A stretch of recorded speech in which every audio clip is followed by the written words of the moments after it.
2016 চনত মই বিধায়ক হৈ থাকোঁতে দলে মোক প্ৰাৰ্থিত্ব নিদি তেওঁক প্ৰাৰ্থিত্ব দিছে।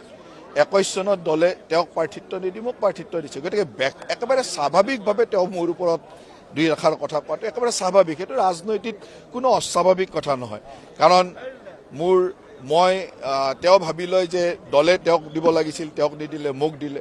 মই কেতিয়াবা ভাবি লৈছিলোঁ যে দলে মোক দিব লাগিছিল, মোক নিদিলে, তেওঁক দিলে। সেইকাৰণে স্বাভাৱিক কথা, এইটো কোনো অস্বাভাৱিক নহয় তেওঁ মোৰ বিৰুদ্ধে কোৱাটো বা মোৰ বিষয়ে কোৱাটো। গতিকে সেই কথাটোক লৈতো মই নাভাবোঁ। কিন্তু এটা কথা স্পষ্ট যে দলৰ পৰা যিকোনো এজন সাধাৰণ কৰ্মীও যদি দলৰ পৰা যায়, দলটোৰ ক্ষতি হয় বুলি আমি ভাবোঁ। সেইকাৰণে আমাৰ দায়িত্বটো ইমানেই বৃদ্ধি হয় যে এজন দলৰ কৰ্মী বা এজন সাধাৰণ ভোটাৰ, দলটোক ভোট দিয়া মানুহ এজনে যদি দলটো এৰি যায়, আমি ভাবোঁ যে এটা ভোট আমাৰ পৰা গ'ল। তেতিয়া আমাৰ দায়িত্ব বাঢ়ি যায় যে কেনেকৈ 100টা ভোট আনিব পাৰিম, 1000টা ভোট আনিব পাৰিম। এতিয়া আমাৰ যদি তেনেকুৱা কোনোবা এজন দুজন মানুহ যায়, আমাৰ দায়িত্বটো হ'ব যে 1000জন মানুহ কেনেকৈ আনিব পাৰোঁ, মানে 100জন মানুহ কেনেকৈ আনিব পাৰোঁ, কেনেকৈ ভোট বৃদ্ধি কৰিব পাৰোঁ, আমাৰ দলটোৰ জনপ্ৰিয়তা বৃদ্ধি পায়। সেইকাৰণে আমি কাম কৰিব লাগিব।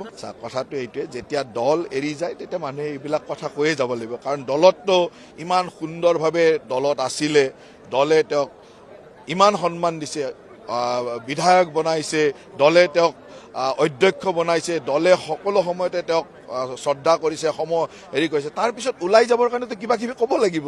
কিন্তু তেনেকুৱা কিছুমান কথা কয়, সেই কথাবিলাকৰ গুৰুত্ব বহুত আছে বুলি মই নাভাবোঁ।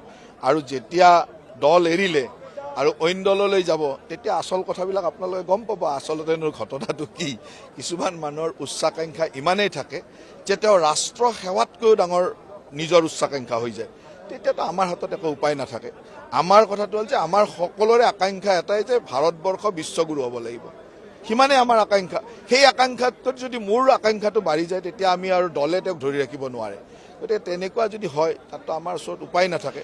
কিন্তু এইটো ঠিক, তেওঁলোকৰ সেইবিলাক ব্যক্তিগত স্বাধীনতা, আমি কাকো ক'ব নোৱাৰোঁ। কিন্তু এটা কথা স্পষ্ট যে এজন মানুহ দলৰ পৰা আঁতৰি গ'লে দলটোক যি ক্ষতি হয়, সেই ক্ষতিখিনি আমি মানে ক্ষতিপূৰণ কৰিবৰ কাৰণে 1000জন মানুহ দললৈ অনাৰ কাম, যিটো কাম, সেই কামেই আমি কৰিব লাগিব। চাওক, আপোনাৰ ঘৰত আপোনাৰ ভাইটি, আপোনাৰ বাইদেউ, আপোনাৰ মা, কাৰোবাৰ মাজত মাজে মাজে অলপ অলপ দুখ কষ্ট ক্ষোভ নাথাকে জানো, অভিমান নাথাকে জানো? থাকিবই।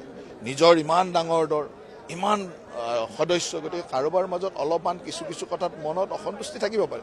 কিন্তু অসন্তুষ্টি থকা মানে ইয়াক নুবুজায় আপোনালোকে যেনেকৈ মানে বহুত সংবাদ মাধ্যমে বজাই থাকে, তেনেকুৱা নহয়। আৰু আমাৰ অসমত এটা বিৰাট ডাঙৰ অসুবিধা হৈছে যে বহুত অসমৰ সংবাদ মাধ্যমৰ কিছুমান ব্যক্তি, মই সকলো সংবাদ মাধ্যমক কোৱা নাই, কেইজনমান অসমৰ ব্যক্তি আছে আৰু কিছু বাম চিন্তাধাৰাৰ মানুহ আছে, কিছুমান বিৰোধী দলৰ মানুহ আছে, তেওঁলোকে কেতিয়াও অসমত 27,000 কোটি টকাৰ বিনিয়োগেৰে ছেমি কণ্ডাক্টৰ ইণ্ডাষ্ট্ৰী হ'ব, গুৱাহাটীত ৰিং ৰোড হ'ব, এখনৰ পিছত এখনকৈ ফ্লাইঅভাৰ হ'ব, চৰাইদেউ মৈদাম বিশ্ব ঐতিহ্য হ'ব, এইবিলাক হজম কৰিব নোৱাৰে। সেইবিলাক হজম কৰিব নোৱাৰা মানুহবিলাকে ধৰফৰাই থাকে, তেওঁলোকে এইবিলাক কয়।